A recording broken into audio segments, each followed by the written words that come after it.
As though determined to outshine in colourful splendour anything yet seen on the royal tour of Ghana, the chiefs of the Ashanti region converged upon Kumasi, the capital.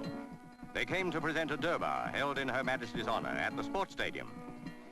Their festive attire, locally woven of silk, velvet, brocade and damask, richly appliqued and embroidered, is an inheritance of Ghana from its Gold Coast times. And such was the picture as, with a contrasting modern escort, the Queen drove to the stadium.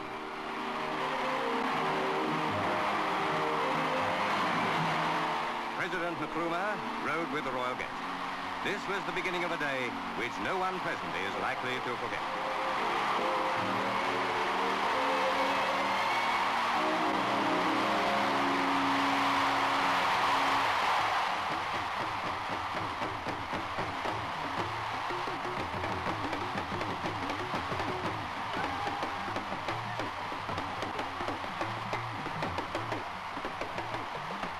Forming a great semicircle, the chiefs were already in their places. Each could himself be likened to a royal personage, a constitutional leader of his tribe, shorn indeed of power, but venerated no less, and proud in the tradition of authority. In the Ashanti province, the wind of change has not diminished their glory in the past.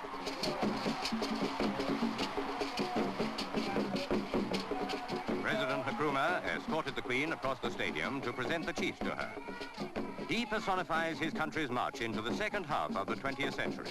They, an era now passing in a golden sunset. But all Ghana, old and new, has united in its enthusiasm during the royal tour.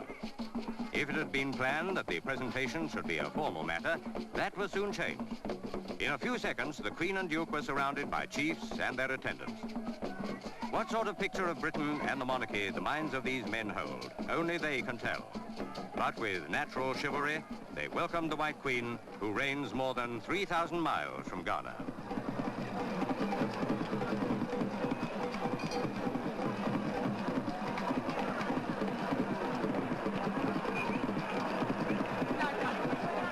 Altogether, about 50 chiefs were at the stadium, and at least 100,000 followers, of whom very few can ever have seen so striking an array. It would almost seem as if the chiefs vied with each other in the splendor of their dress, which is always bejeweled with gold, silver, and beads of precious stones.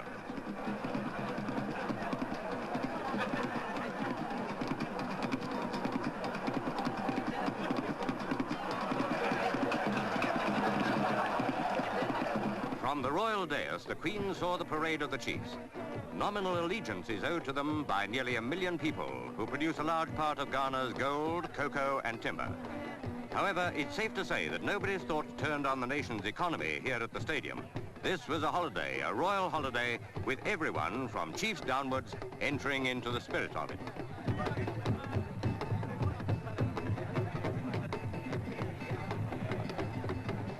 The chief of chiefs, the Asante, was carried on a litter. He is an old man in poor health, but nothing would dissuade him from being present.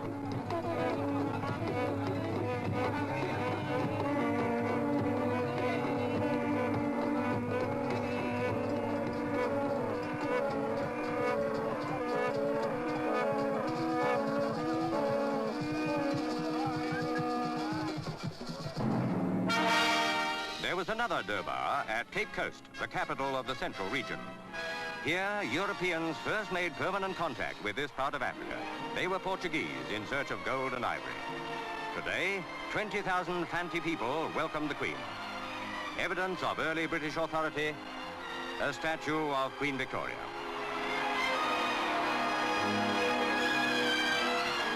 The president of the central region of the House of Chiefs, Nana Akying, introduced all of them by turn before the presentation of the solid gold miniature palanquin. That was the principal gift the chiefs made to the sovereign.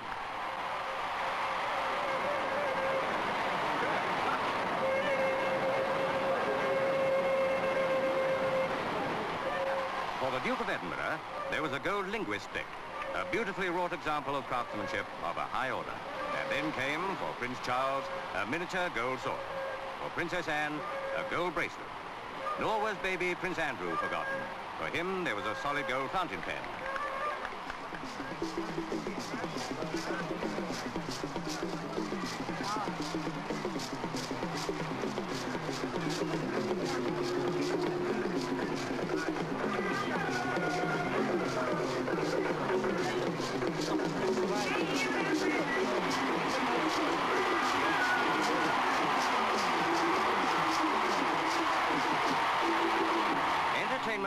own kind, and no less to the Queen's liking, was provided by the races at the Accra Turf Club.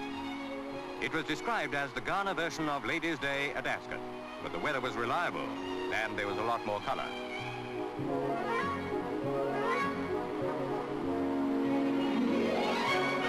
Presidential Guard was in keeping with the ceremonial arrival of Her Majesty and President Nkrumah.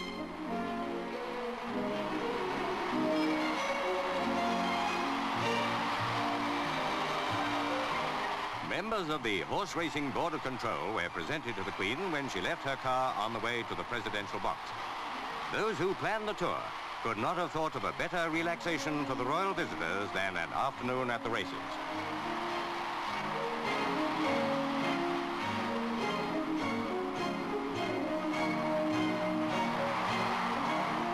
Racing, with its lure of that elusive something for nothing, makes a strong appeal all the world over. The names of the events on the program had both a strange and familiar look. The Volta River Handicap and the Ashanti Purse on the Ghana side, the Windsor Handicap on the British. Before the day's main event, Her Majesty Queen Elizabeth II Cup, the Queen went to the paddock to cast a knowledgeable eye over the runners. In many ways, it must all have seemed very much like home. The race was restricted to horses bred in West Africa. There were 26 runners, the distance 10 furlongs. Her Majesty provided the cup. It was a good start, which is half the battle in a race of this distance. At this early stage, prophesying would have been rash. And it wasn't until they came towards the grandstand that the race began to sort itself out. And in the lead was Mr. Hewitt Mills, hard and soft. Probably pacemaking for the same owners, hooray. We shall see. Yes, that's what it looks like. And as they dash towards the finish, it's hooray in front. Sure enough, hooray is the winner.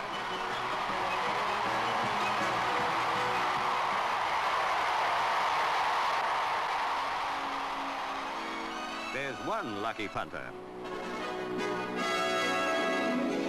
The Queen presented her cup to Mr. Hewitt Mills.